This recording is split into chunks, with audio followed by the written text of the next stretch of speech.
इसका चिन्ह पिता और पुत्र और पवित्र आत्मा के नाम पर आमीन।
आज के इस पौत्र में बलिदान में हम अविराज खेस के लिए विशेष प्रार्थना करते हैं और ईश्वर को धन्यवाद देते हैं उनके जन्म दिवस के सुअवसर पर कि ईश्वर ने उन्हें अमूल्य जीवन इस दुनिया पर प्रदान किया है।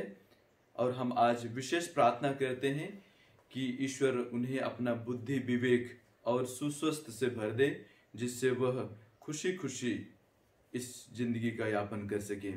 फिलिस्ता खेस के स्वस्थ लाभ के लिए भी प्रार्थना करते हैं। मनीषा कुजूर को मां वेलांगनी माता से विशेष प्रार्थना करते हैं कि मां वेलांगनी उनकी माता का दूध भर दे ताकि बच्चे की परवरिश अच्छी हो सके।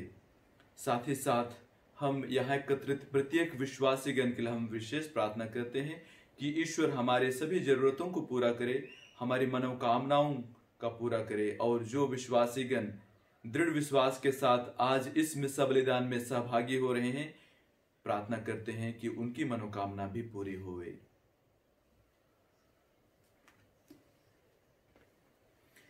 पिता और पुत्र और पवित्र आत्मा के नाम पर आमीन। हमारे प्रभु यीशु ख्रिस्त की कृपा, ईश्वर का प्रेम तथा पवित्र आत्मा का सहचर्य आप सबों को प्राप्त हो और आपकी आत्मा के साथ भी। ख्रिस्त में मेरे प्यारे भाइयों बहनों, प्यारे माताओं पिताओं, अभी हम बहुत महान घड़ी में प्रवेश कर रहे हैं। ये समय बहुत आसन है, बहुत पवित्र है, क्योंकि अभी हम जो करने वाले हैं वो महान घटना है, यीशु मसीह का बलिदान है और इसके लिए हमें योग्य होना है। तो चलिए हम इस पवित्र मिस्सा बलिदान में सहभागी होने से पहले अपने आप को तैयारी करें, अपने किए सभी पापों के खातिर, बुरे सोच विचार के खातिर और अपने जिम्मेदारी नहीं निभाने के खातिर चलिए हम ईश्वर से क्षमा की याचना करें।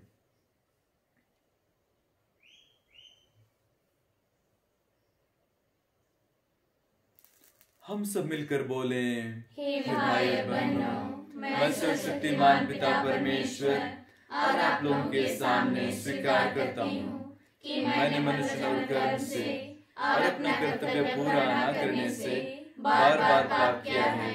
मैं अपना दोष स्वीकार करता हूँ, इसलिए मैं धन्य कुंवारी मरियम से, स्वर्ग के सब दूतों, सब संतों और आप लोगों से हे भाई और बहनों, विनती करता हूँ कि आप मेरे लिए प्रभु परमेश्वर से प्रार्थना करें। सर्वशक्तिमान परमेश्वर हम लोगों पर दया करे, हमारे पाप क्षमा कर हमको अनंत जीवन प्रदान करे। आमीन। हे प्रभु दया कर, हे प्रभु दया कर, हे ख्रिस्त दया कर, हे ख्रिस्त दया कर, हे प्रभु दया कर। हे प्रभु दया कर। हम प्रार्थना करें। हे सर्वशक्तिमान पिता ईश्वर, तूने हमें सिखाया है कि सारी धर्म संहिता का सार तेरे और पड़ोसी के प्रति प्रेम में निहित है। इस प्रेम के नियम का पालन कर हम अनंत जीवन की ओर अग्रसर होते रहें। यह कृपा कर हमारे प्रभु और तेरे पुत्र यीशु ख्रिस्त के द्वारा, जो ईश्वर होकर तेरे तथा पवित्र आत्मा के साथ युगानुयुग जीते और राज्य करते हैं। आमीन। सर्वशक्तिमान ईश्वर आपके जिह्वा तथा मुख को स्पर्श करके शुद्ध करे, ताकि आप प्रभु का वचन योग्य रीति से सुना सकें। पिता और पुत्र और पवित्र आत्मा के नाम पर।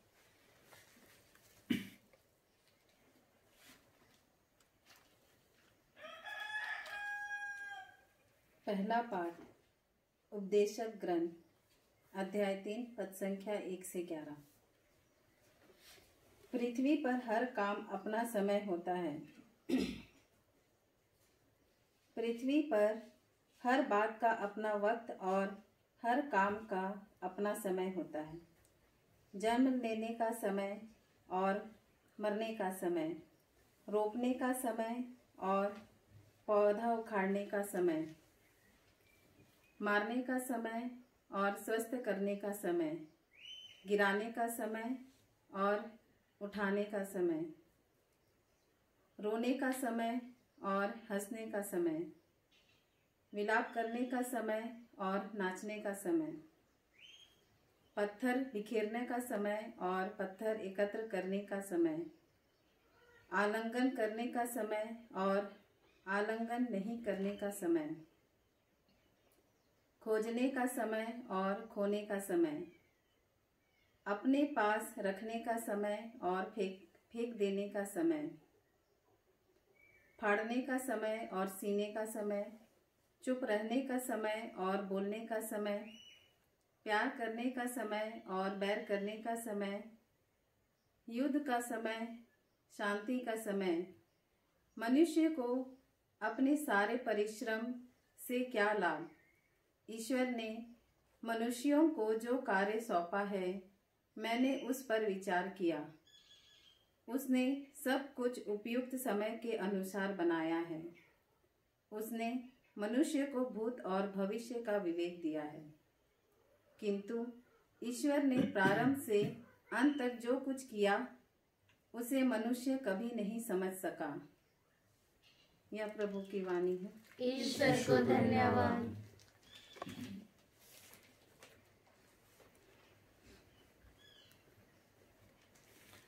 जय घोष, हालेलुया। मानव पुत्र सेवा करने और बहुतों के उद्धार के लिए अपने प्राण देने आया है। हालेलुया। प्रभु आप लोगों के साथ हो और आपके आत्मा के साथ भी। संत लूकस के अनुसार पवित्र सुसमाचार। प्रभु की जय। किसी दिन प्रभु यीशु एकांत में प्रार्थना कर रहे थे और उनके शिष्य उनके साथ थे। यीशु ने उनसे पूछा, मैं कौन हूं? इसके विषय में लोग क्या कहते हैं? उन्होंने उत्तर दिया, यूहन्ना बपतिस्ता, कुछ लोग कहते हैं एलियस और कुछ लोग कहते हैं प्राचीन नबियों में से कोई पुनर्जीवित हो गया है। यीशु ने उनसे कहा, और तुम क्या कहते हो कि मैं कौन हूं? पेतरुस ने उत्तर दिया, ईश्वर के मसीह। उन्होंने अपने शिष्यों को कड़ी चेतावनी दी कि वे यह बात किसी को भी नहीं बताएं। उन्होंने अपने शिष्यों से कहा, मानव पुत्र को बहुत दुख उठाना होगा, नेताओं, महायाजकों और शास्त्रियों द्वारा ठुकराया जाना, मार डाला जाना और तीसरे दिन जी उठना होगा। यह प्रभु का सुसमाचार है। ख्रीस्त की जय सुसमाचार के साथ हमारे सब पापों को मिटा दे।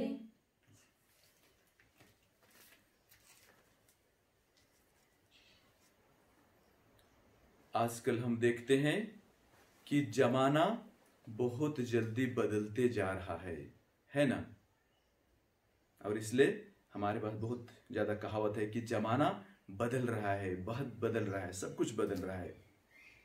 एक जमाना चला जाता है, फिर नया जमाना आता है। अभी कौन सा जमाना चल रहा है युवाओं के लिए? स्नैक वीडियो का जमाना चल रहा है। इससे पहले कौन सा जमाना था? टिकटॉक का जमाना था। सब लड़का लोग, लड़की लोग, बूढ़े लोग, जवान लोग अपने अपने तरीके से वीडियो बनाते थे टिकटॉक में। और उससे पहले हमारे समय शायरी का जमाना था। हम लोग शायरी में बहुत दिलचस्पी लगाते थे। कुछ कहीं अच्छा शायरी मिला तो उसको डायरी में लिख लेते थे, या फिर कहीं महफिल जमा, उसे हम लोग शायरी बोलते थे। वैसे ही मेरा एक दोस्त था, तो शायरी महफिल में ऐसे बोल रहा था, उसको मुझे भी अभी तक याद है। तो क्या बोल रहा था? इश्क एक आग है, जलना तो पड़ेगा। इश्क एक आग है, जलना तो पड़ेगा। राहों में अगर कांटे भी हो, चलना तो पड़ेगा। और वाकई में हम देखते हैं कि जहां सच्चा प्यार है, जहां सच्चा मोहब्बत है, वह कांटों से भरा हुआ है, मुश्किलों से भरा हुआ है, कठिनाइयों से भरा हुआ है। क्योंकि जो हमको सच्चा लगता है, दूसरों को वो सच्चा नहीं दिखता है।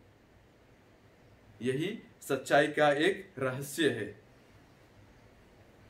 और ऐसे ही बार बार राह चलते चलते करीब 2 साल पहले मैं एक युवा का टी शर्ट के पीछे में लिखा हुआ देखा, अपना टाइम आएगा। मतलब कि जिंदगी बहुत कठिन है, मुश्किल है, लोग हमको नहीं समझते हैं, हमको ठुकराते हैं, लेकिन फिर भी टी शर्ट में लिखा हुआ क्या है? चिंता मत करो, अपना भी टाइम आएगा। और यही दूसरों को याद दिलाते हैं कि परिस्थिति से उलझना नहीं है, क्योंकि समय बदलने वाला है।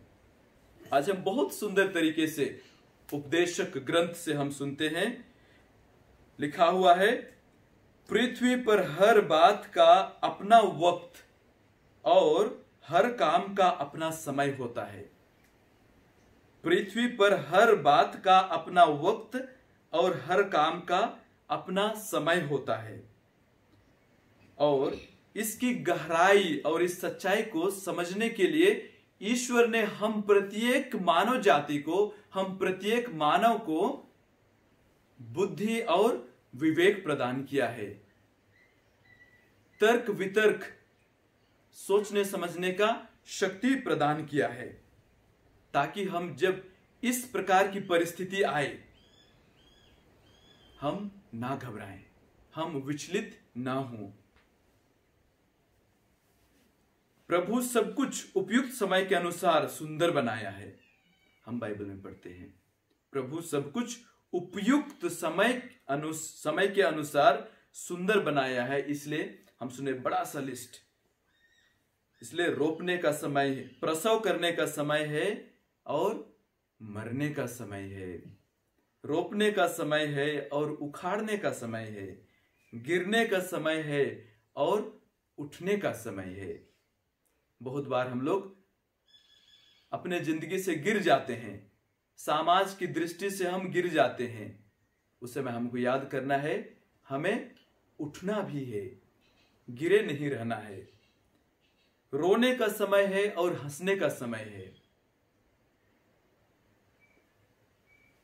एक बार एक साइकोलॉजिस्ट, जिसको मनोविज्ञान के डॉक्टर बोलते हैं, लोग क्या बोलते हैं कि पुरुष लोग रोने से शर्माते हैं, क्योंकि जब वे रोते हैं तो लोग क्या बोलेंगे? शर्म की बात है, ये तो महिलाओं के लिए रिजर्वेशन है, रोना केवल महिलाओं का काम है बोलते हैं। लेकिन वो साइकोलॉजिस्ट क्या बोलता है कि रोने से दिल हल्का होता है और अंतःकरण या फिर अंदर हमारा चंगाई होती है, हमको अंतःकरण से चंगाई मिलता है, इनर हीलिंग हमको मिलता है। तो जब हमारे दिल बहुत ज्यादा भरा हुआ है तो हमको रोना भी चाहिए, और जब हंसी मजाक का समय आएगा तो हमको हंसना चाहिए।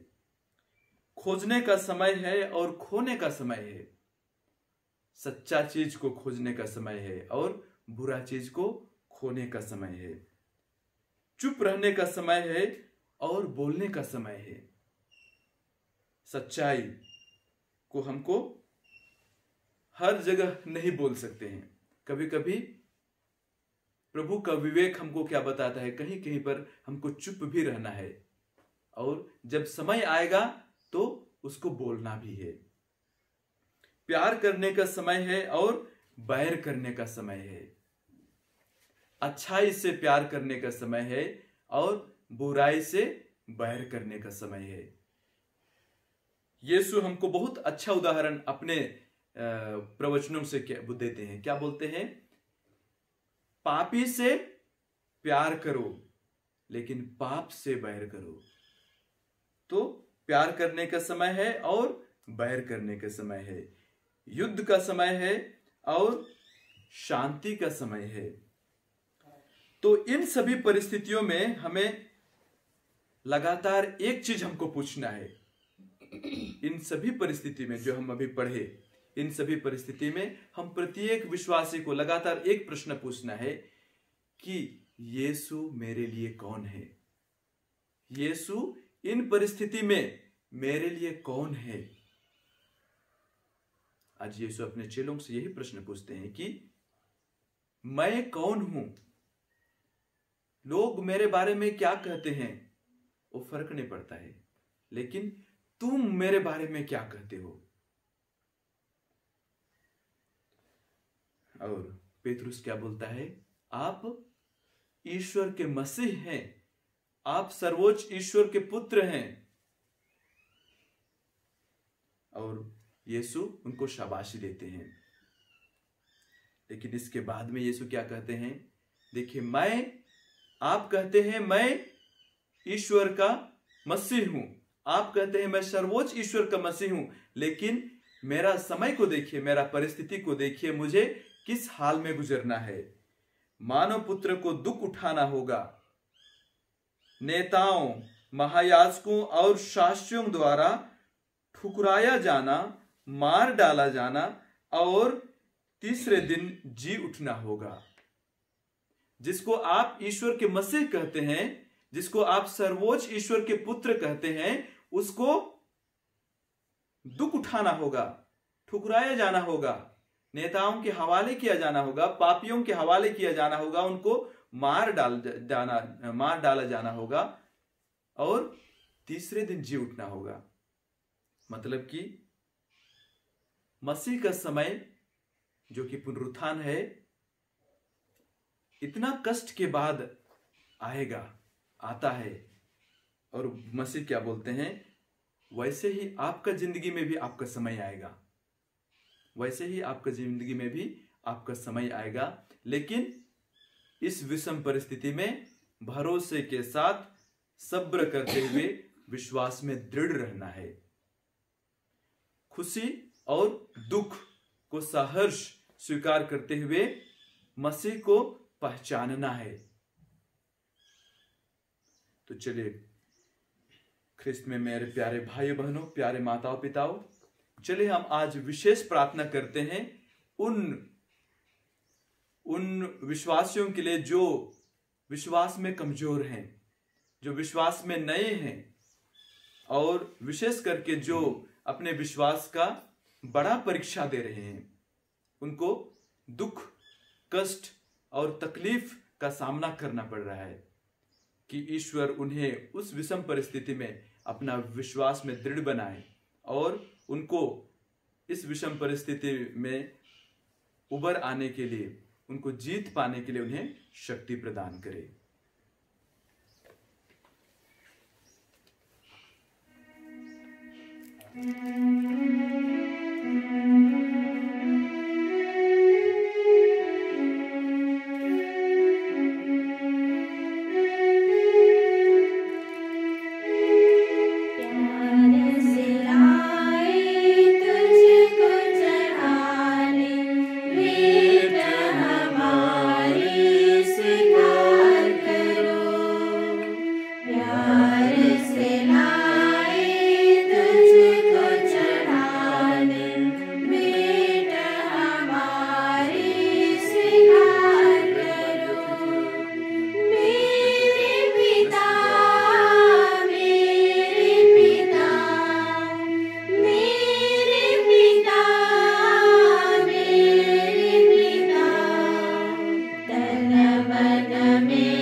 प्यारे भाई बहनों, प्रार्थना कीजिए कि सर्वशक्तिमान पिता परमेश्वर मेरा और आप लोगों का बलिदान ग्रहण करे। प्रभु के नाम की स्तुति तथा महिमा के लिए और हमारे तथा अपने समस्त पवित्र कलीसिया के लाभ के लिए आपके हाथों से बलिदान ग्रहण करें।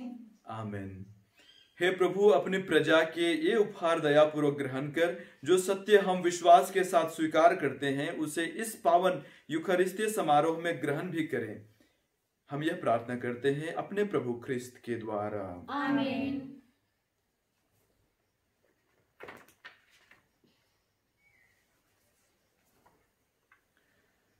प्रभु आप लोगों के साथ हो और आपके आत्मा के साथ प्रभु भी। में मन लगाइए। हम प्रभु में मन लगाए हुए हम अपने प्रभु ईश्वर को धन्यवाद दें। यह उचित और आवश्यक है। हे पूज्य पिता, यह परम उचित है, हमारा कर्तव्य तथा कल्याण है कि हम सदा और सर्वत्र अपने प्रभु ख्रिस्त के द्वारा तुझे धन्यवाद दें।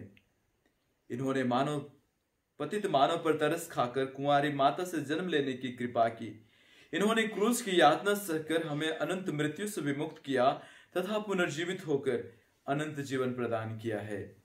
इसलिए हम समस्त दूतगण से मिलकर तेरी स्तुति करते हुए निरंतर एक स्वर से कहते हैं, पवित्र पवित्र पवित्र प्रभु विश्वमंडल के परमेश्वर, स्वर्ग और पृथ्वी तेरी महिमा से परिपूर्ण है।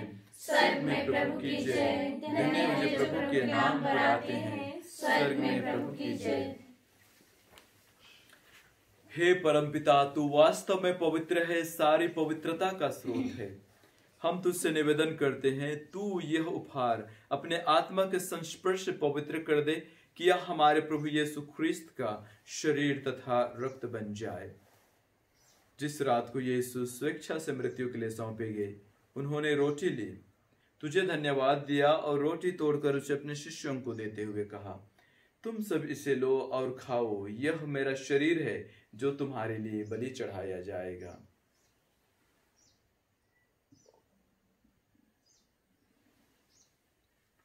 मेरे प्रभु मेरे ईश्वर। इसी भांति भोजन के बाद उन्होंने कटोरा लिया, तुझे धन्यवाद दिया और उसे अपने शिष्यों को देते हुए कहा, तुम सब इसे लो और पियो, यह मेरा रक्त का कटोरा है, नवीन और अनंत व्यवस्थान का रक्त, जो तुम्हारे और बहुतों की पापों की क्षमा के लिए बहाया जाएगा। तुम मेरी स्मृति में यह किया करो।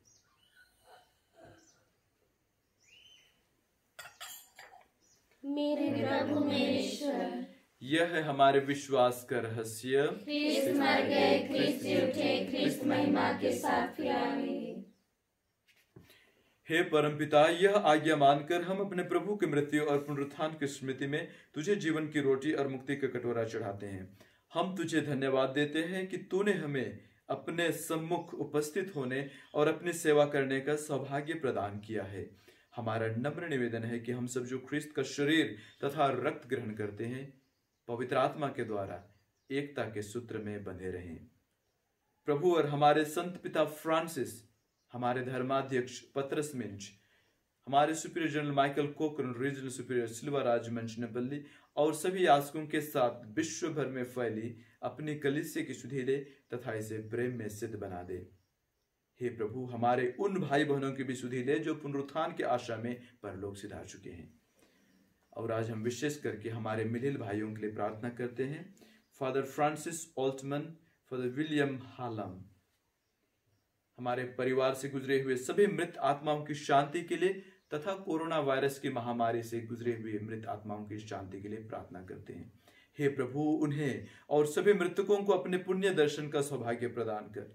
हम सब पर दयादृष्टि डाल कि हम भी अनंत जीवन के सहभागी बने और उस दिन की प्रतीक्षा करते रहें जब हमारे मुक्तिदाता यीशु ख्रिस्त, फिर ईश्वर की माता धन्य कुंवारी मरियम, प्रेरितगण और सब संतों के साथ जो युग युग में तेरे विश्वस्त सेवक सेविकाएं बने रहें, तेरे स्तुति गान कर सके तेरे पुत्र यीशु ख्रिस्त के द्वारा। चलिए हम एक साथ पुत्र त्रित्व की महिमा गाएं।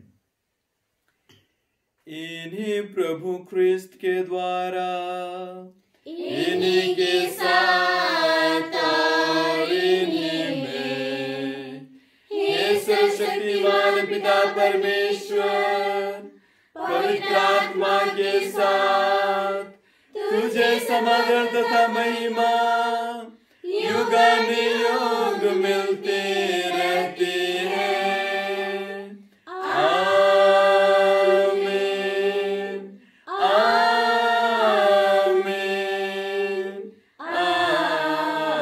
आमीन।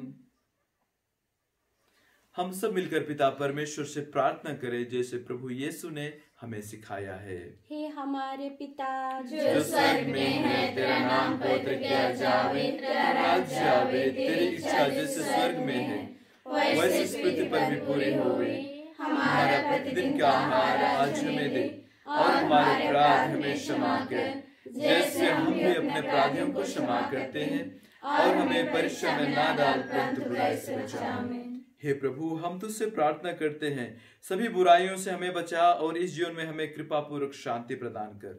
हम तेरी दया से सदा पाप से दूर और हर विपत्ति से सुरक्षित रहें, और उस दिन की प्रतीक्षा करते रहें जब हमारे मुक्तिदाता यीशु ख्रिस्त फिर प्रकट होकर हमारी मंगलमय आशा पूरी करेंगे। क्योंकि तेरा राज्य, तेरा सामर्थ्य और तेरी महिमा अनंत बनी रहती है। हे प्रभु यीशु ख्रिस्त, तूने अपने प्रेरितों से कहा है, मैं तुम्हारे शांति छोड़ जाता हूँ, अपनी शांति तुम्हें प्रदान करता हूँ। तू हमारे पापों पर नहीं बल्कि अपने कलीसिया के विश्वास पर दृष्टि डाल और उसे शांति तथा एकता प्रदान कर। तू युगानुयुग जीता और राज्य करता है। आमीन। प्रभु की शांति सदा आप लोगों के साथ रहे और आपकी आत्मा के साथ भी। हम परस्पर शांति अभिवादन करें। हे ईश्वर के मेमने जो संसार के पाप फल लेता है, हम पर दया कर। हे ईश्वर के मेमने जो संसार के पाप फल लेता है, हम पर दया कर। हे ईश्वर के मेमने जो संसार के पाप फल लेता है, हमें शांति प्रदान कर।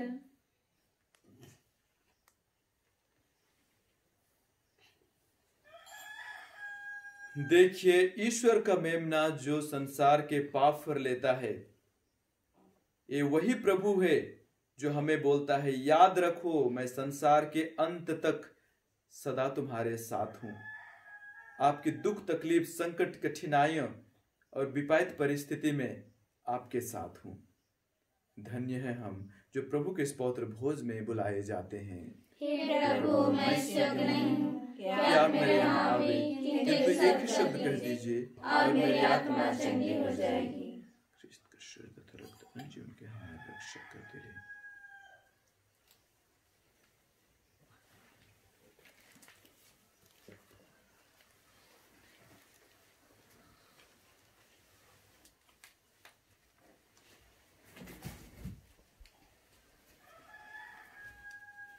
ख्रिस्त का शरीर, ख्रिस्त का शरीर, ख्रिस्त का शरीर, ख्रिस्त का शरीर, ख्रिस्त का शरीर, ख्रिस्त का शरीर, ख्रिस्त का शरीर, ख्रिस्त का शरीर, ख्रिस्त का शरीर, ख्रिस्त का शरीर, ख्रिस्त का शरीर,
हम प्रार्थना करें।